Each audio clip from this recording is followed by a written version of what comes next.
Welcome to Pod Save America. I'm Jon Favreau. I'm Dan Pfeiffer.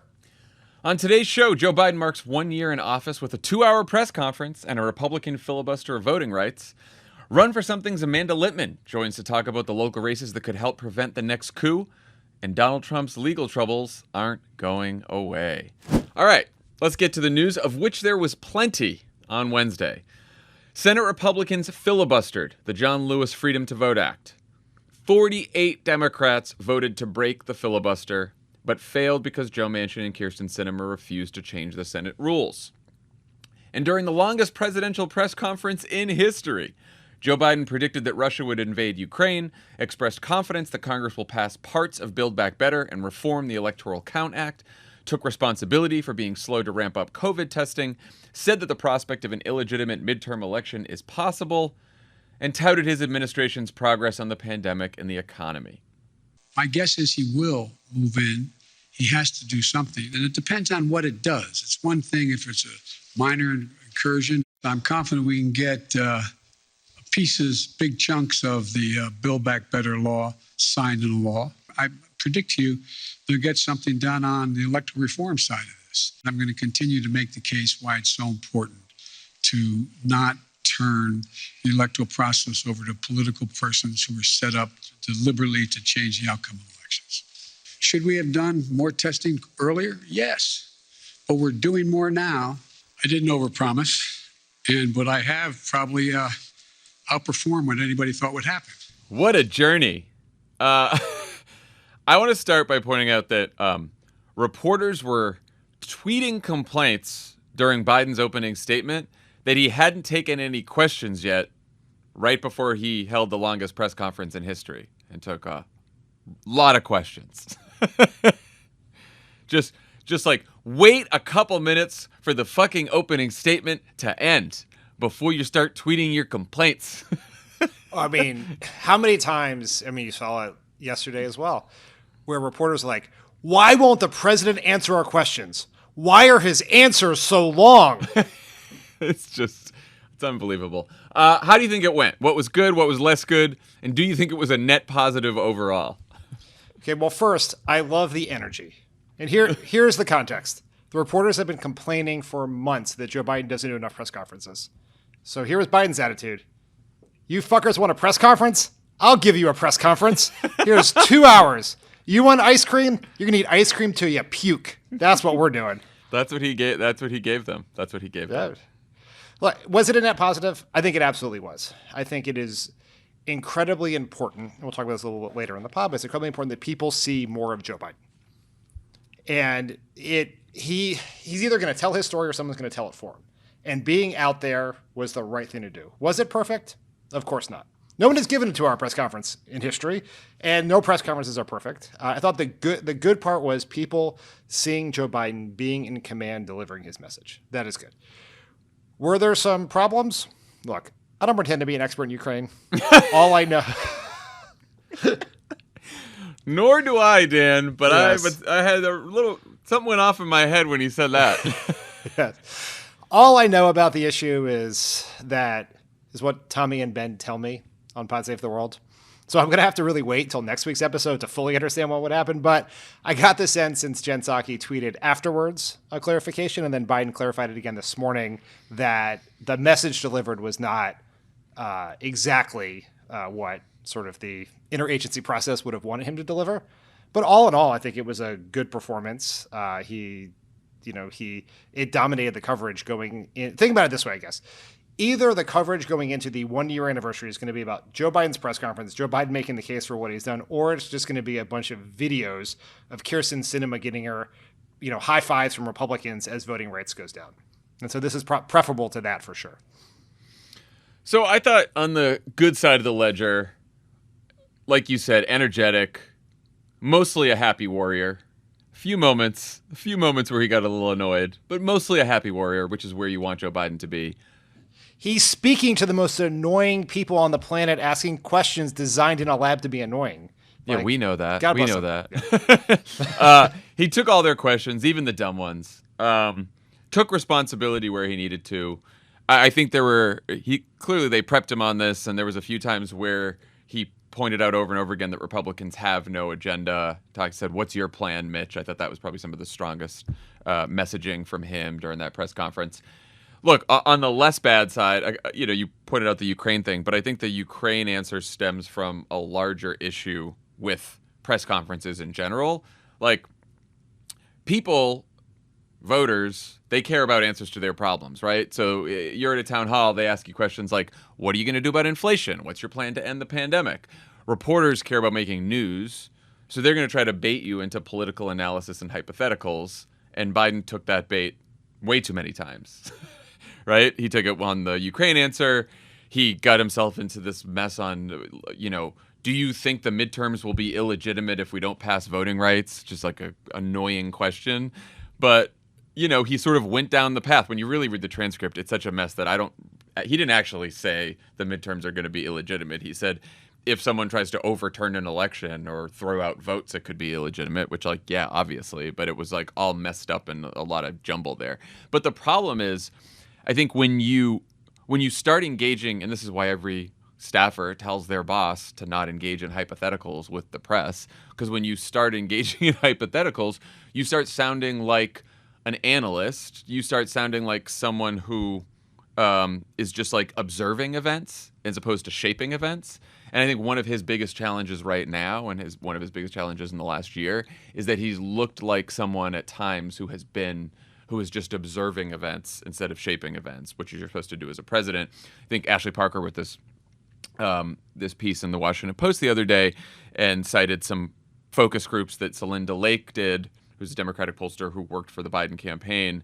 And one person, I think one suburban mom in the focus group was a swing voter, said sometimes Biden seems like he's a supporting actor, right? And so when that is the view, you just have to think about using language that's more like, I am going to do this, we should do this, I believe in this, I won't let Vladimir Putin do this. You just need to speak in more active language and not do so much analyzing, which is, I think, what happened in this press conference a lot. I think this is a problem that all presidents stumble into. Our former boss certainly did. Yeah. This was the guns and religion thing, right? He's analyzing voters in Pennsylvania. You never want to be doing that. Yeah, you never want to do some sort of psychological diagnosis or sociological diagnosis of a person or a population. Or Vladimir Putin. A rule for the press and presidents is, if the question sounds like something that Anderson Cooper would ask David Axelrod, you shouldn't ask that question. And if your answer sounds like what David Axelrod would tell Anderson Cooper, you shouldn't give that answer, right? It's you're not pundit in chief. Everyone falls into this. The presidents fall into it. But I do think the hard part, obviously, I do want to say that I am sort of selling myself short as a Ukraine expert, because I still, to this day, I believe, am banned from entering Russia because I talked about Ukraine on Meet the Press in 2014. So that's some credentials right there. You and Rhodes, right? You guys are both banned. Me and from Rhodes. Russia? Yeah. You guys have that. Tommy could just go to Moscow whenever he wants. Anywho, but I think one of the problems for Biden is he's giving this, obviously he was a senator for a very long time. This is how senators talk. Right, and because so they're not used to being executives with power and can take action. Yes, and even vice presidents, right? It's similar dynamic. But also the problem is he knows a lot more than the rest of us do, so he knows what's likely to happen. Mm-hmm. So it's very hard to be do not do this thing that I know is going to happen. I know how limited my options are. And so the answer was not great, but I sort of understand the context that presidents can find themselves in those situations, particularly as it relates to Russia. Yeah. I mean, look, I think overall he probably had to do this because he hadn't done a press conference in so long, and reporters whine incessantly about it. This would not be part of my strategy in 2022. I would not do these press conferences again. I would do interviews. I would do answer some shouted questions here and there from reporters. But every time the press whines about having another press conference, I would go do a town hall with voters. I think they ask. And it's not not voters even asking softball questions. When voters ask tough questions, they are still questions that force an answer out of you that is speaking to the concerns that are relevant to people's lives and not speaking to what's going to make some reporter news so they can get clicks. I mean, town halls is clearly Biden's favorite format. And, he's done a bunch of them. He did them a lot during the campaign. He clearly prefers them over both press conferences, as anyone would. Press conferences are one of the worst ways to get your message out. Mm-hmm. He also prefers them over one-on-one interviews. He's done very, very few one-on-one interviews, and I'm not sure exactly what the reason is. The problem with the town hall strategy is there's CNN and there's MSNBC.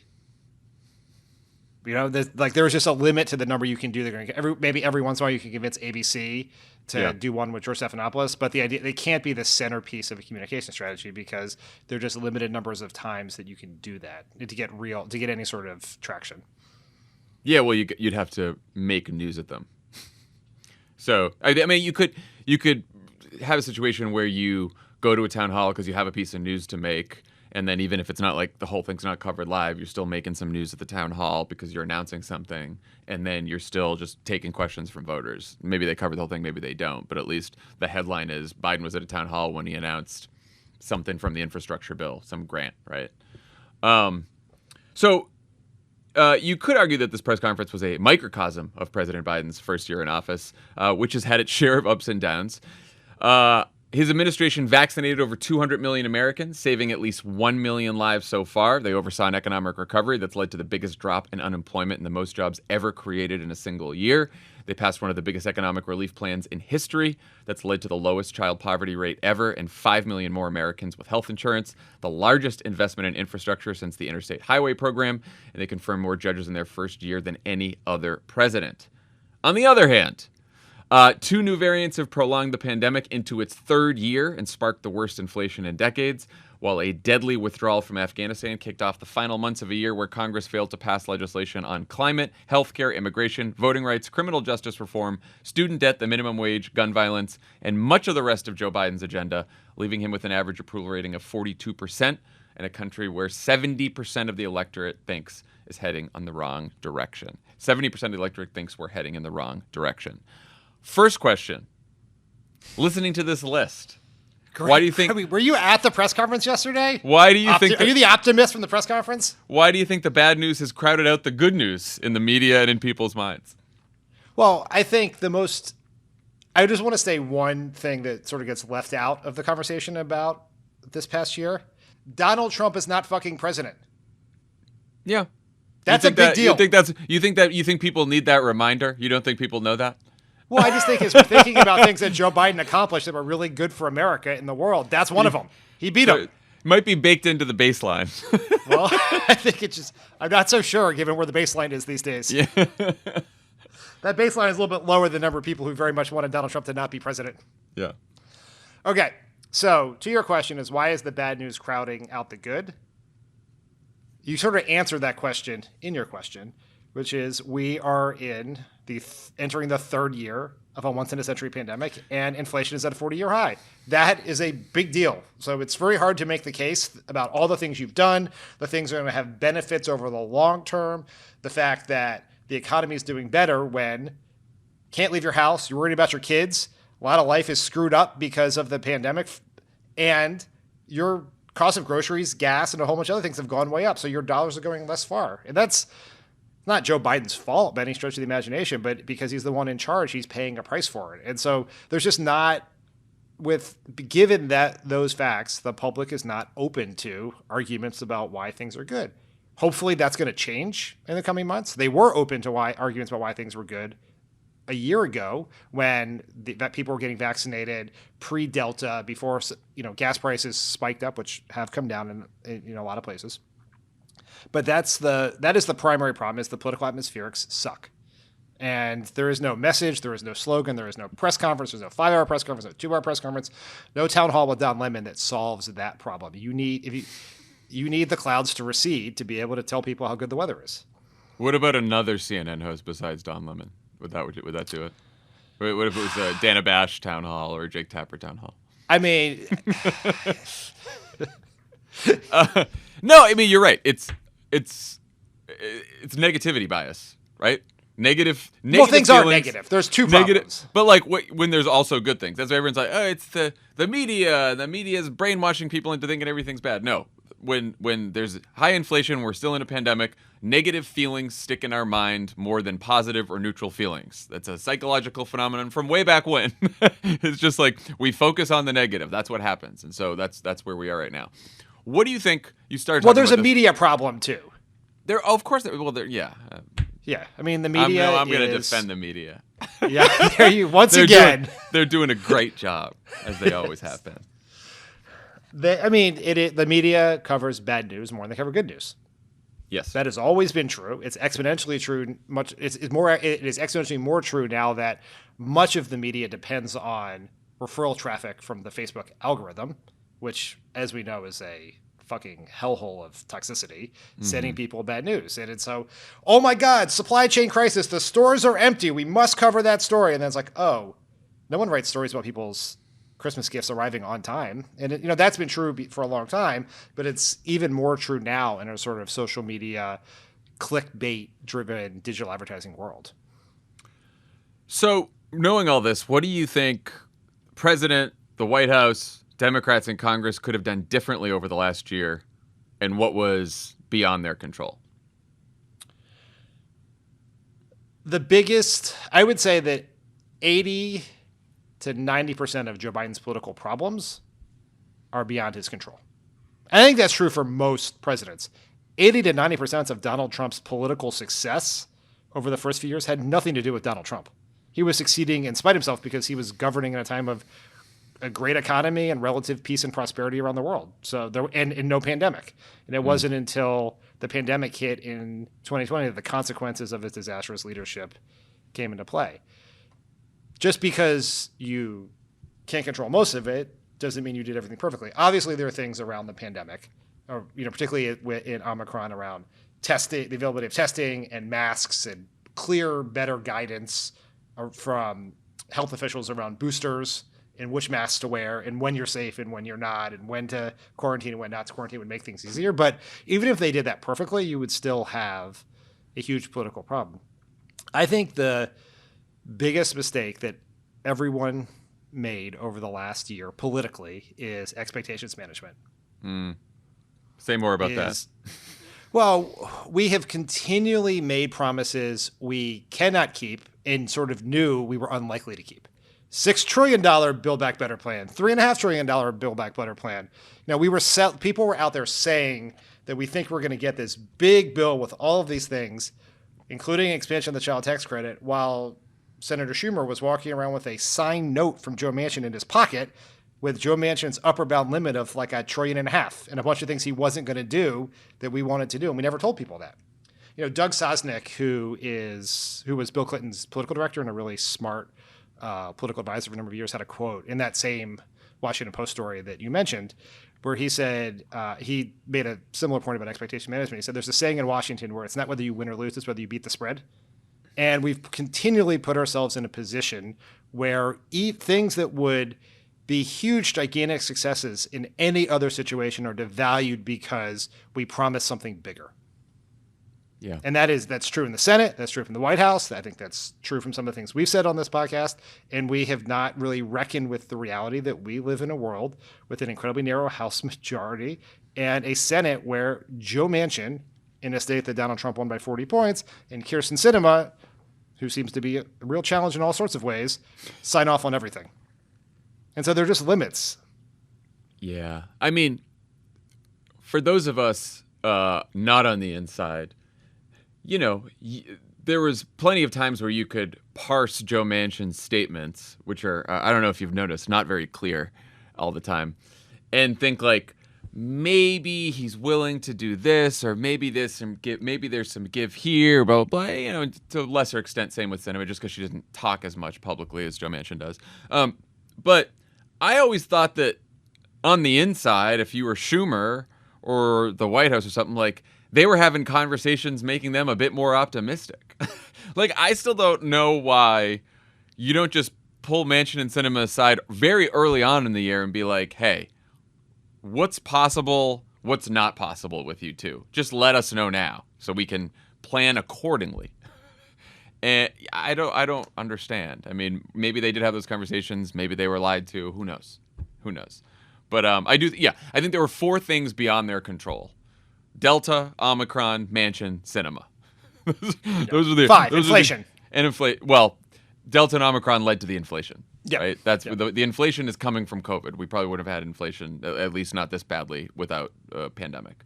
And I think so. What was within their control is how they responded to those 4 things. And I think you're right. There was an expectations management problem with Manchin and cinema, and there was also letting. I mean, it all comes back to the same thing I was saying for the press conference, which is it's too much letting other people drive the narrative. And on the legislative side, that was like all the goobers in Congress. And on the pandemic side, it's like, look, Joe Biden came into the White House promising to follow the science, unlike Donald Trump did. And I don't think like he should have ever put politics ahead of science when it comes to like, stepping over CDC's recommendations and stuff like that.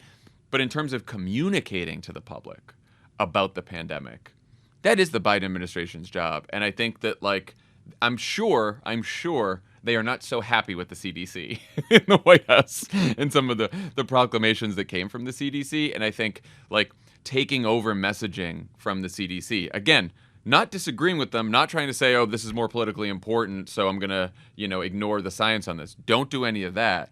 But like the coordination of the message about the pandemic has to come from the White House, and the CDC and everyone else has to be on board. And I think probably in the next year, hopefully we're not talking about it in a year's time, but like messaging about new variants, new waves, new restrictions, new tools, all this kind of stuff has to come directly from Joe Biden himself, much more than it's coming from the CDC and these other public health agencies. I think that is one of the big problems that I think we're seeing it being addressed as the calendar year turns, because Biden gave that big January 6th speech. He gave that big voting rights speech. He chose to give this press conference. I mean, that it is not, there is a tradition that presidents give press conferences the day after elections. And there's no tradition that's like you give a 1-year press conference that just happens to fall on the day that the Senate decided to run directly into a wall repeatedly. But he did it, right? Because I think there is an acknowledgement that Joe Biden has been overly absent from the political conversation over the last year. And they're trying to change that. And that has not, because it was true in the campaign. The more people see Joe Biden, the more they like him. And they haven't seen enough Joe Biden over this year. And I am sympathetic. They're doing a gazillion things. They're doing it in the most challenging situation possible. Biden made the point when he talked about getting out of Washington that the pandemic has made things much harder. It absolutely has. But you're sort of now going to have to work around some of that stuff. And he has to be so we're going to see more of him making his own case, which I think would be good. And I should say, look, there is no shortage of advice for the White House right now. All you have to do is click any news site. There's a lot of what Joe Biden should be doing differently. So, which is always fun advice to get when you're sitting in the White House making all these decisions. And we should say that, like, I don't think you believe either that like more Joe Biden and better messaging can fix a lot of these fundamental challenges, many of which are beyond his control. But you're sitting in the White House every day. You need to do something. You need to have some kind of message and communication strategy. And legislative strategy and policy strategy. And even if it's not likely to fix everything, you got to try, right? And so I think you saw Biden do that, as you mentioned at the end of the press conference. He was asked some question about what he was going to do differently. He said he wants to leave the White House more so he can talk directly with more people. He said bring in more outside experts and advice. Staff loves that one. Staff loves to hear that more experts and advice are coming. And focus on campaigning in the midterms. One, does that all seem right to you? 2, if you were sitting in the White House, what would your memo to the president say about 2022? The famous Dan Pfeiffer memo. Famous, infamous. It's hearing it sort of gave me a little bit like unfortunate deja vu to hear Biden say those things he was going to do differently, because it is part of a well-worn DC ritual that whenever a president hits sort of really, really, really rough political waters, they have to publicly eat shit for the pleasure of the Washington establishment. And it's always the same things on the shit-eating tasting menu. It is, I gotta get out of Washington. Different kinds of shit, different flavors of shit. Yeah, I gotta get out of Washington. That's a very important dish on this menu. I'm going to have to get out of my bubble and talk to experts. And to be clear, Get close to the ground. Got to get close to the ground. Yes. And experts means a very specific thing. It means people who dine at Cafe Milano in Washington and people who frequent cable news green rooms. Those are experts. We're not talking about get out of your bubble and see real people. Don't fucking talk to any person who works in a diner or is trying to wants an increase in minimum wage. You got to talk to different Washington people. That's very, very important. David Brooks writes a bad column about you. You go talk to David Brooks. I mean, David Gergen is walking directly from the hermetically sealed cryo chamber, which he lives at CNN, to the White House for a meeting with Joe Biden right now. It's happening. It's happening. And then the other thing that they want, and there were some questions about this as well, is the Washington establishment wants a blood sacrifice, right? You got to fire someone. And Joe Biden very wisely resisted that. I don't think he will. He's very loyal. That's a mistake. That it would be a dumb thing to do. Can you bring new people on your team? Can you do things differently? Absolutely. But firing someone just so you get better cable news coverage or better Politico story is a fool's errand. Now, if I was writing a memo to Joe Biden, I think I would say the following things. Number one, more Joe Biden. He's got to be out there more. He's got to seem like he's an urgent. And one of the reasons for that is the Republicans have, with some success, used their huge media apparatus, their sort of MAGA megaphone, as I like to call it sometimes, to drive this narrative of Joe Biden being, as you said, an observer of events, too old, too weak, tired, not up to the huge challenges we have. And people say, well, they did that in the campaign and Joe Biden won. Well, it's because in the campaign, you people saw Joe Biden in high profile moments seem like a leader. Convention speech, 3 debates. Was also buttressed with $1 billion in television advertising showing people every time they turn on the TV or open their phone, Joe Biden, not the Fox News caricature of Joe Biden himself. And it's part of both the presidency and a little bit of the sort of the decision making they made early on that they were just going to do the work. People see so much less Joe Biden now that he's president than when he was running for president. There aren't $1 billion in ads. There aren't these high profile moments that everyone tunes into. So number one is Joe Biden. Number two, less Congress. You're president, not prime minister. I'm not saying don't try to pass what remains of Build Back Better or get that China competitiveness bill or notch some wins. I'm just be less publicly associated with Congress. Do the negotiations quietly. No more going up to the Senate. No more going to Mitch McConnell's office. Like, if we know one thing from this year, it is that making congressional negotiations, and I understand why they made that bet. I understand why they did, but I think we can say without a shadow of a doubt that making congressional negotiations like sort of a major public spectacle doesn't guarantee success and is hurtful politically. Yeah, so try to do it quietly. I think that's right, and you saw this today because Biden expressed confidence that pieces of Build Back Better would pass.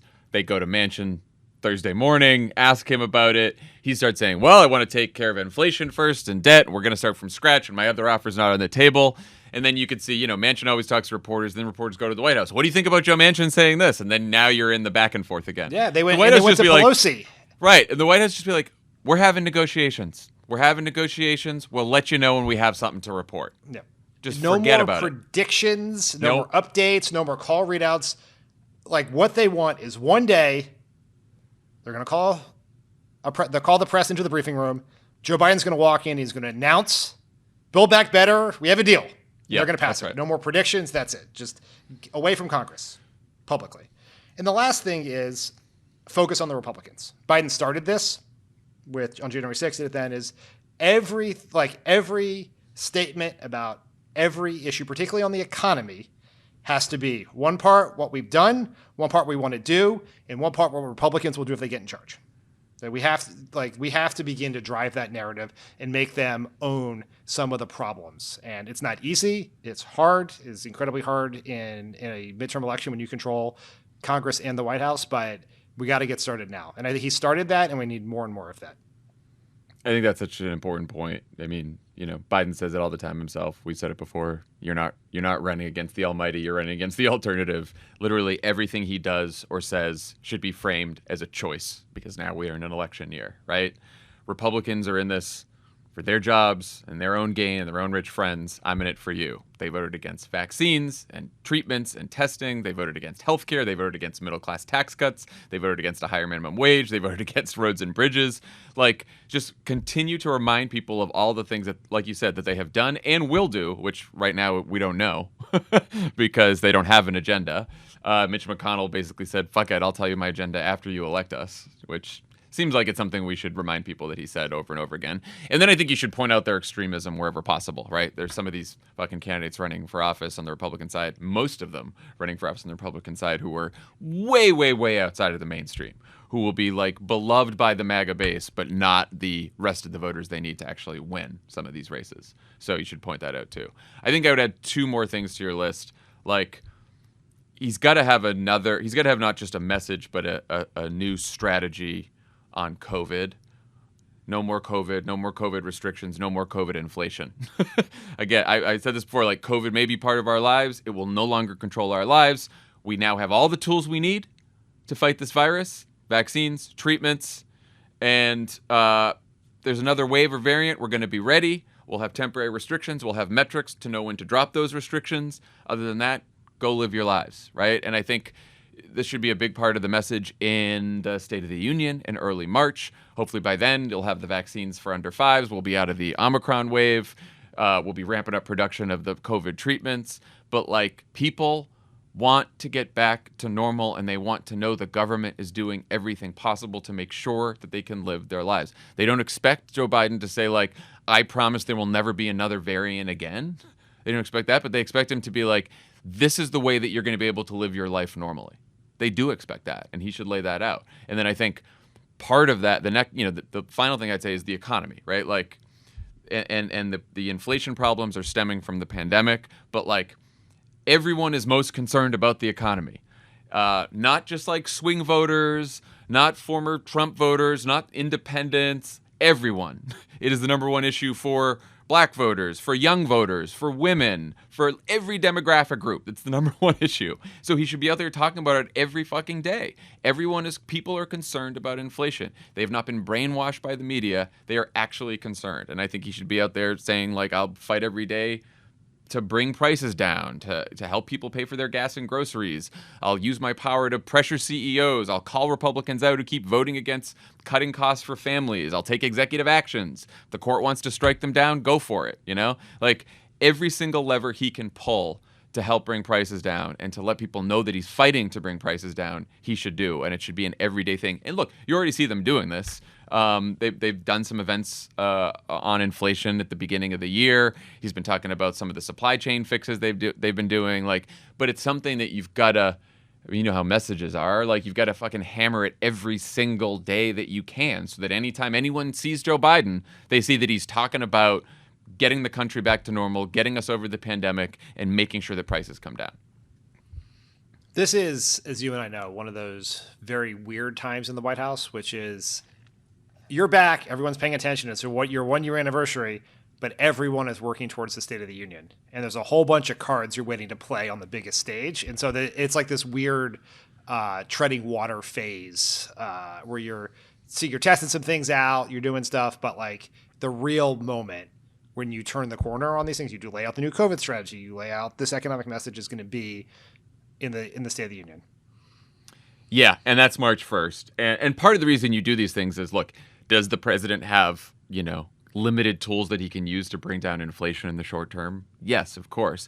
But as the pandemic recedes and things start to get better, you want to be out in front of that parade, right? It's already happening, right? Like, you know, after the Omicron wave, things are going to start feeling better. Hopefully supply chain issues start easing, inflation eventually starts easing, and you want to make sure that voters give you credit for fighting hard to make sure those things are better.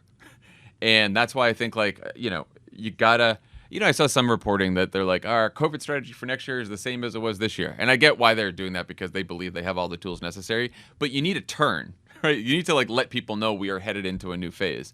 And I do think the State of the Union is, again, that's not going to fix all your problems. Again, it's a State of the Union, so it's going to be very long, and there's going to be a tons of issues, and there's going to be Democrats standing up and clapping, and Republicans sitting on their asses not clapping, and blah, blah, blah. But it is a rare opportunity where you get to speak to the whole country, or at least speak to the millions of people who tune in. And you're going to want to use it to both sort of like mark that this is a new phase in the presidency and to let people know that you're fighting like hell for them when the other side is just fighting for their own jobs. Anything else you do in the State of the Union?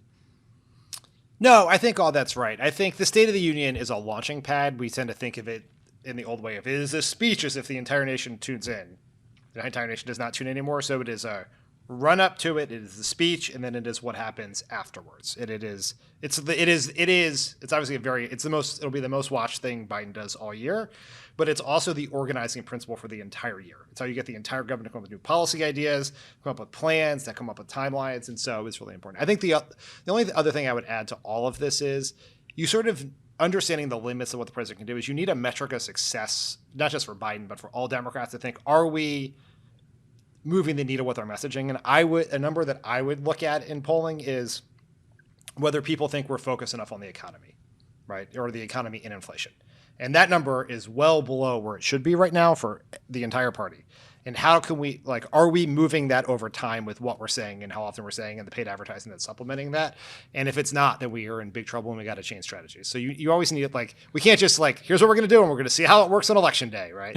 You need, because I don't think you're going to change people's approval of the economy, but they can change whether they think you're fighting for them on the issue they care most about. That's the key. Okay. When we come back, Dan will talk to Run for Something's Amanda Litman about local races in 2022. The presenting sponsor of this episode of Pod Save America is Simply Safe. If you ever wanted to make your home feel safer, there's no better time than now. Right now, our friends at Simply Safe are giving Pod Save America listeners access to all their New Year's holiday deals, 20% off their award-winning home security, and your first month is free when you sign up for the interactive monitoring service. I have a Simply Safe. I set it up myself. I attached all the sensors. I set up the base station. It was really easy to put in place, and once it worked perfectly and always has. I recommend it highly. It can save you from getting canceled, too. Do you know that? How so? Simply Safe protects your bad tweets. Oh, wow. No one ever talks about that feature. Only good opinions from Simply Safe. Yep. We love Simply Safe because it has everything you need to make your home safe. Indoor and outdoor cameras, comprehensive sensors, all monitored around the clock by trained professionals who send help the instant you need it. Simply Safe was even named Best Home Security System of 2021 by U.S. News & World Report. You can easily customize the system for your home online in minutes and even get free custom recommendations. There are no long-term contracts or commitments. It's a really easy way to start feeling a bit more peace of mind in the new year. So hurry, take 20% off your Simply Safe system, and your first month is free when you sign up for the interactive monitoring service. Visit simplysafe.com/crooked. Again, that's simplysafe.com/crooked for 20% off your entire system. Pod Save America is brought to you by Sundays, the first and only air-dried dog food. How about that? Hey.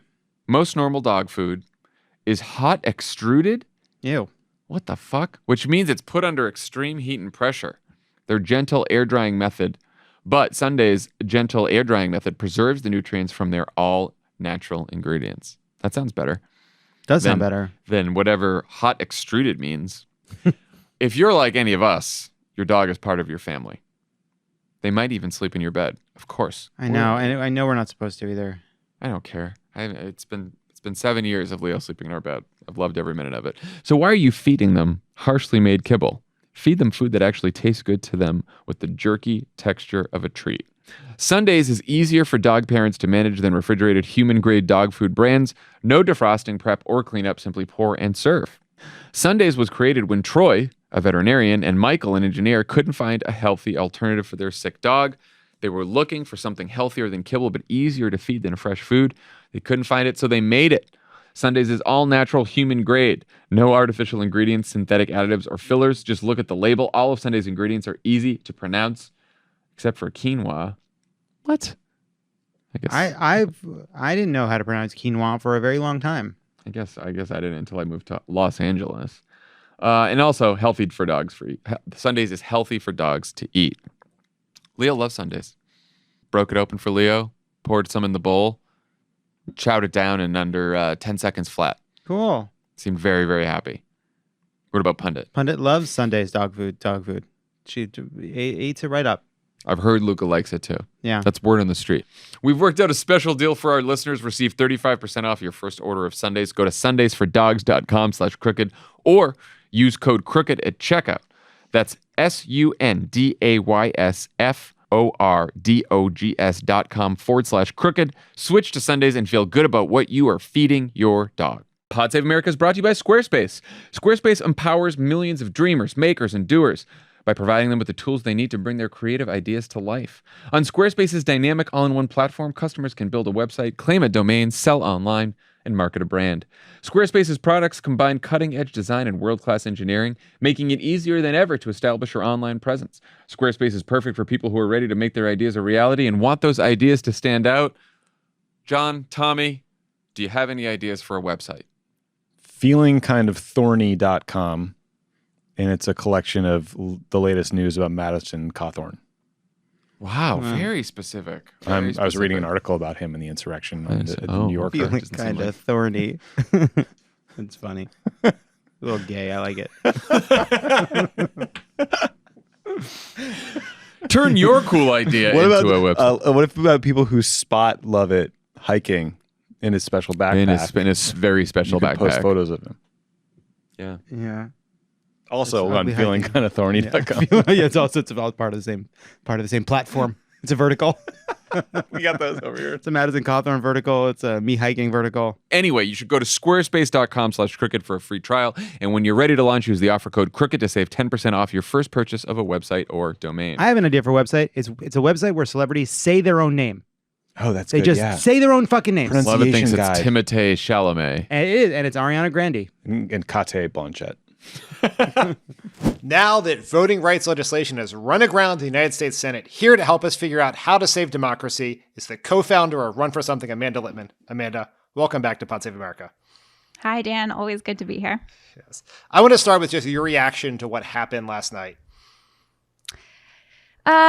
Infuriating, predictable, disappointing. I mean, it is so infuriating that it was so predictable. It was so disappointing. It was all of those things. And I think it really cemented that we cannot count on Congress to save us. And we cannot count on federal legislation to come through when it comes to protecting democracy. So while I am so mad I'm seeing red, I am also very sort of, in some ways, a little bit grateful for that clarification of who we can and can't rely on and what the next steps are. Well, let's talk about that, because when there was a lot of despair, a lot of cursing of various centrist senators on Twitter last night, you took the time to put together a thread to try to give people a little bit of hope. So help explain to everyone the role Congress plays. I think, as you point out, everyone has assumed the only way we were going to fight back was through Congress, and what other levers we have to pull as a Democratic Party or a progressive wing. So it's worth zooming out a moment. We do not have one national election. We have 50 state elections. Then we have about 3,000-ish county elections. And then we have thousands and thousands more town and city and municipality elections. And each of those are governed by, in some places, the same laws, but in some places, very different laws. And even within a state, you can have for example, Pennsylvania, elections that are governed by the state legislature, by the counties, and then also by the cities. When you think about the number of elected offices in the United States, which, as I've said many times over, there are more than 500,000 of them, most of them are not in Congress. Most of them are not federal. They are things like school board and city council and state legislature. And many, many, many of those positions touch election administration. One of the things the Republican Party, and especially the worst parts of the Republican Party, although they're all pretty bad at this point, but Steve Bannon, QAnon, Proud Boys, Oath Keepers, and the like are investing a bunch of time and money into is recruiting people to oversee elections, whether that's as secretaries of state, which we know there are at least 15 sort of big lie propagators running for secretary of state, to things like city clerk, county recorder of deeds, election judge. Steve Bannon goes on his podcast every week and talks about how every one of his listeners should run for these positions. Trump went in front of a group of Republicans in Pennsylvania via video and said he's more invested in the supervisors of elections, the people that count the ballots, than the ones who are on the ballot. All of that's to say is that these are really critical positions for determining how these laws get implemented. and what actually happens on the ground. How easy is it for people to register? How well funded are these offices? How many different languages are they printing materials in? How late and how often are polling places open, and how well are they staffed?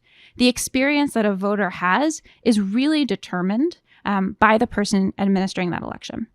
Now, it is very complicated. There are something like 2,000 positions on the ballot in 2022 that touch election administration. There's another 1,000 in 2023, and then anywhere from 4,000 to 5,000, depending on how you define it, in 2024. And that includes even some positions that then appoint the person who actually runs the position. Now, it's very, very messy, which can make it seem like an impossible problem to solve. But the fact is, because it breaks down into such small pieces, it's very easy. We need to find as many pro-democracy people as possible to run for these offices. And we need to do it in as many places as possible, in as many ways as possible. We need to do it in an effort that has never before been seen, because this is the last bulwark. The 2024 election subversion, I hope it doesn't include another violent mob storming the Capitol, but it might. But likely, it may not need it, which is the problem.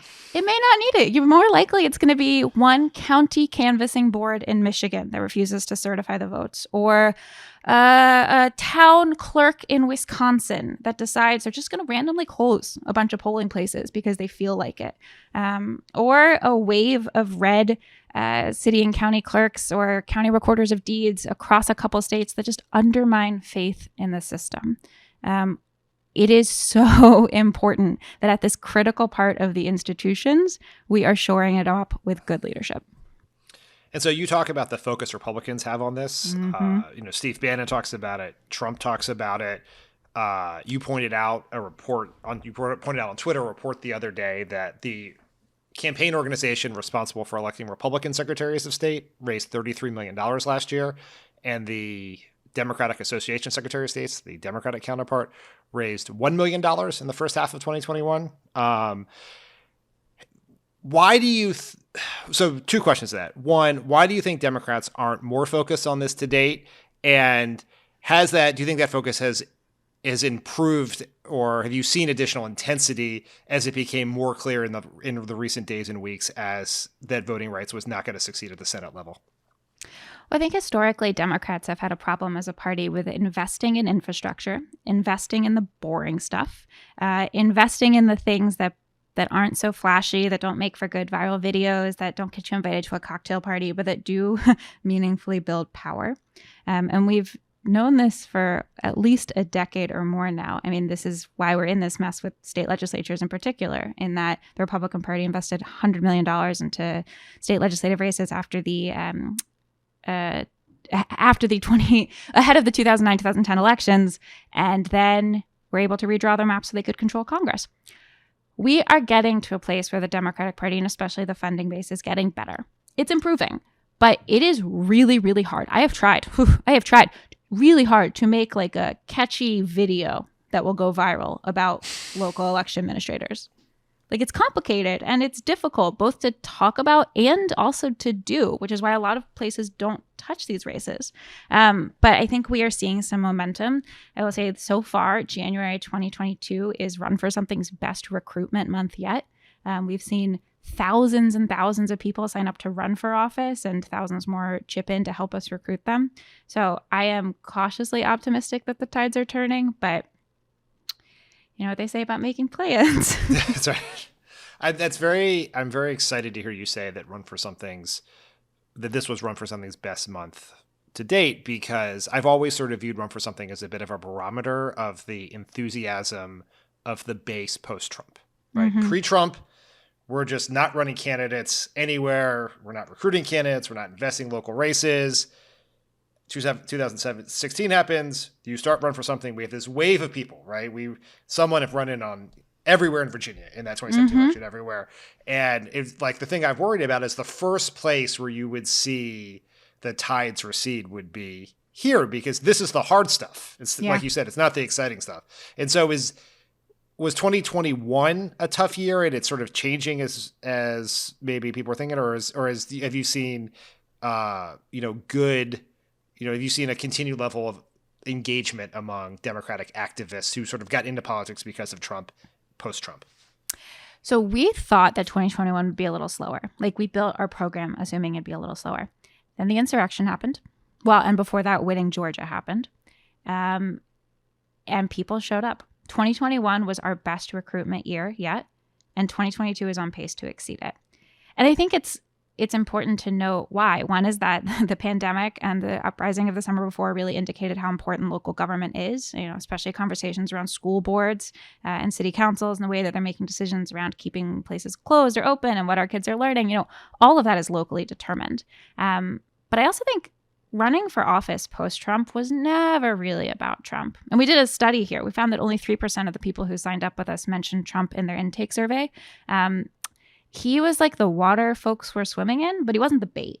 The bait was wanting to make a change. The bait was being furious that their streets were not paved well or that their state legislature wasn't passing criminal justice reform. The bait was seeing out of touch, disconnected leaders who weren't engaging with their communities, weren't showing up at meetings, weren't holding town halls. And I think especially for young people who Run for Something primarily works with candidates 40 and younger, it is about seeing that enough is enough with the status quo. So I'm just so pumped that this year is gonna be better than the last, and it makes me really stressed because our team is already so tired. And so for people who are listening to this who are inspired by what you're saying, scared about what's coming in the country and want to do something, but running for office seems like a big step, right? Mm-hmm. In a really tough, what is a tough political environment, and we're talking about on the other side, it's Steve Bannon and QAnon and Proud Boys. Like, what would your message to people be who are thinking about it, but very nervous about the prospect of putting themselves out there so much to run?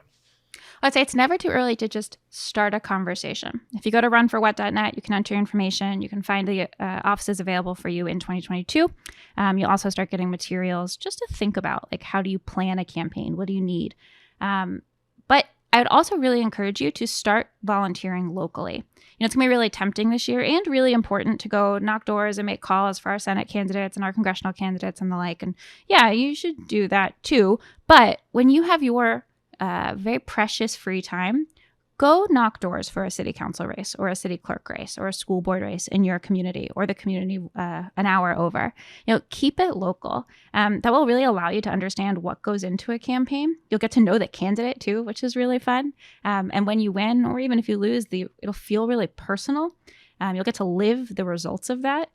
And I think it's the best way to get a good sense of what you're in for if you decide to do this. And the benefit is that working on local campaigns trickles up. The organizing that you do locally, the doors that you knock, the calls that you make will all help the top of the ticket.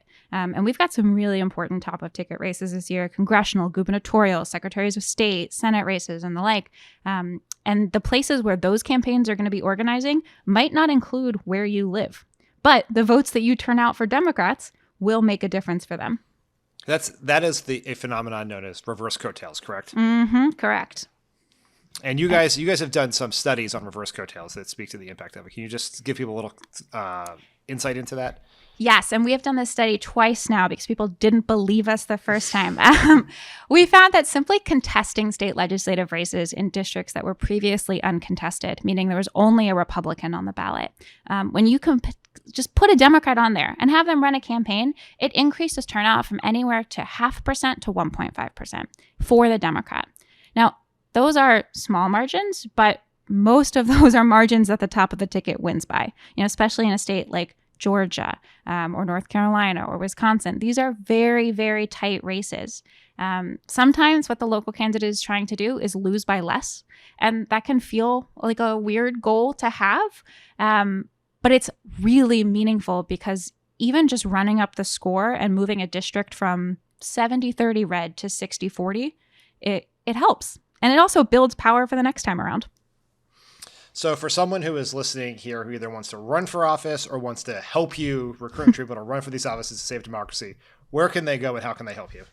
Go to runforsomething.net. You can learn more about running for office. You can make a donation.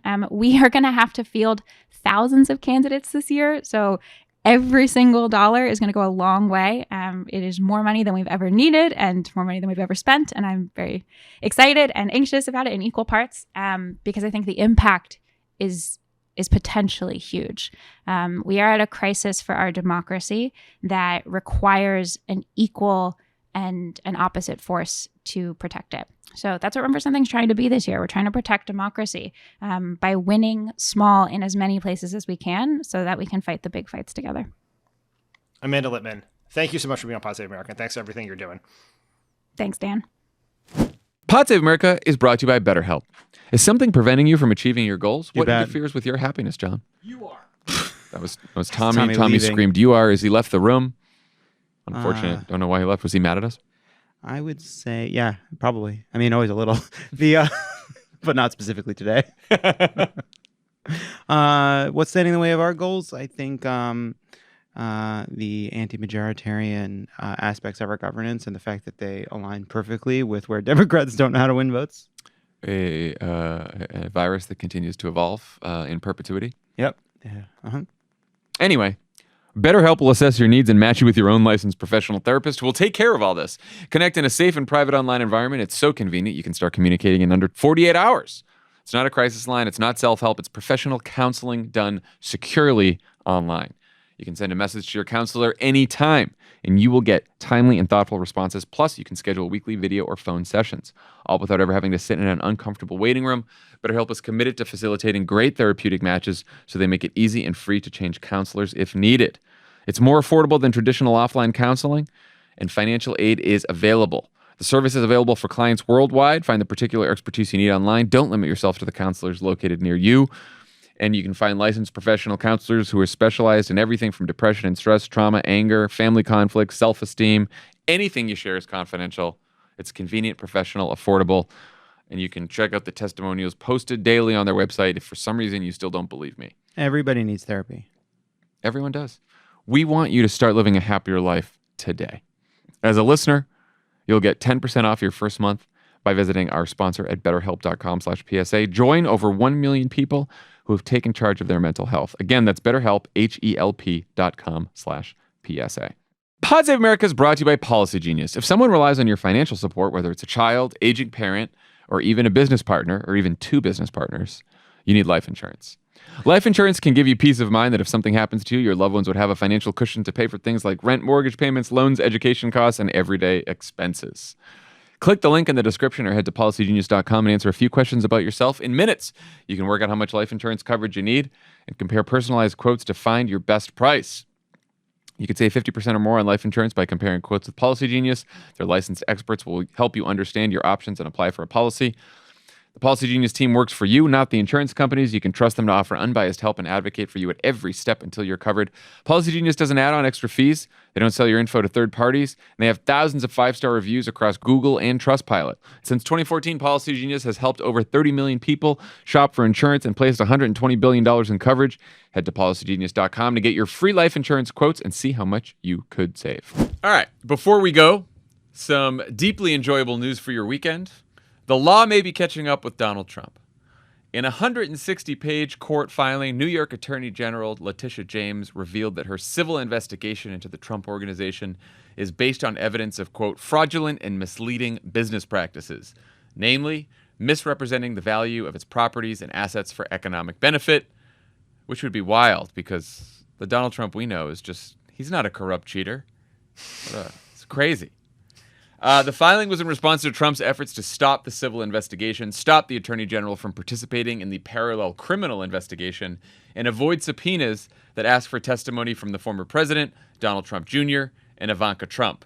Apparently, Eric Trump already testified and took the fifth in response to more than 500 questions. Which is also what he did on the SATs. But wait, there's more. Just a few days after Trump's lawyers dismissed James's investigation as a politically motivated partisan witch hunt, Trump's politically motivated partisan Supreme Court gave him some trouble as well. With only Clarence Thomas dissenting, the other 7 justices denied Trump's request to block the release of White House records relating to the January 6th attack on Congress, records that are now, thanks to the court's order, in the hands of the 1-6 committee. Oh, one more that just broke today. Fulton County District Attorney Fannie Williams is requesting a special grand jury to assist her investigation into whether to bring criminal charges against Donald Trump and his goons for pressuring Georgia officials to overturn the election, a decision she is expected to make in the first half of this year. Dan, is this it? Did we get him? It is. I am currently lighting my Robert Mueller votive candles as we speak. Getting him out of my closet, lining him up on my office desk, just waiting for the impeachment eagle and the Supreme Court marshal to come take him away. How much potential legal trouble is Trump facing here? Seems like a lot to me. It's like in general, you don't want to be under criminal investigation for one crime. You don't want to be under criminal investigation. You want to be under criminal investigation for 3 crimes in 3 different jurisdictions at the same time. That seems bad. And you definitely don't want the Supreme Court, of which you appointed 2 very right-wing justices, to rule against you when you're trying to hide records from the January 6th committee. 3 justices? Oh, 3. I'm sorry. 3 justices. You know what's funny is I always focus so much on Kavanaugh and Barrett. I always forget that we got Gorsuch from him. The too. maskless wonder. 3. Anyway, yeah. So it seems like he could have some trouble. There's 2 criminal investigations, a civil investigation, and an ongoing bipartisan congressional investigation. How big of a deal is that Supreme Court ruling on the 1-6 stuff, do you think? It seems like a big deal. It's important because the Republicans are in this strategy with the witnesses to delay testifying, to try to drag this out as long as possible, to making it so the Democrats cannot finish the investigation, do their report until after the election, where they may not have the power to do so.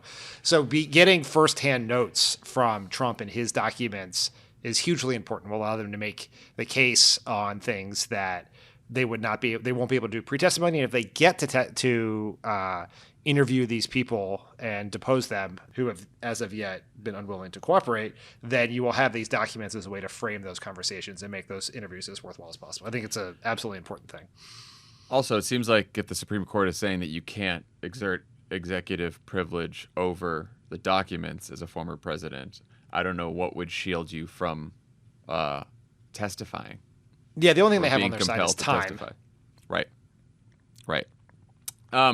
So Maggie Haberman responded to the Tish James filing by tweeting, "Any question of whether Trump runs seemed to have been answered this morning. His aides have always signaled that if the investigations progressed, that he would run for president again." What do you think of that? Well, per usual, the reaction to it was a little disproportionate. Where it's like, you people got to calm down with the Maggie Haberman tweets. She's just like anything she tweets now, it's like, did Trump tell you to write that? Yeah. She is telling you what Trump's aides told her. You know what that is? That's reporting. That's Maggie's job. She's supposed to report things. Yeah, I mean, you can if you have problems with the reporting, if you disagree with the reporting, that's fair. But she's just reporting. You're yelling at the weatherman, people. It's not his fault it's raining, right? So, I mean, when you say the thing the Trump people are telling Maggie out loud, it sounds so fucking stupid, it's hard to imagine. Look, Donald Trump was not going to run. He was happy with his life, just living in Mar-a-Lago, conducting illegal SPACs for a fake media company. And then Letitia James stepped up, and I'm going to show her, by running for president, this thing I was definitely not going to do otherwise. Like, it sounds idiotic. Right?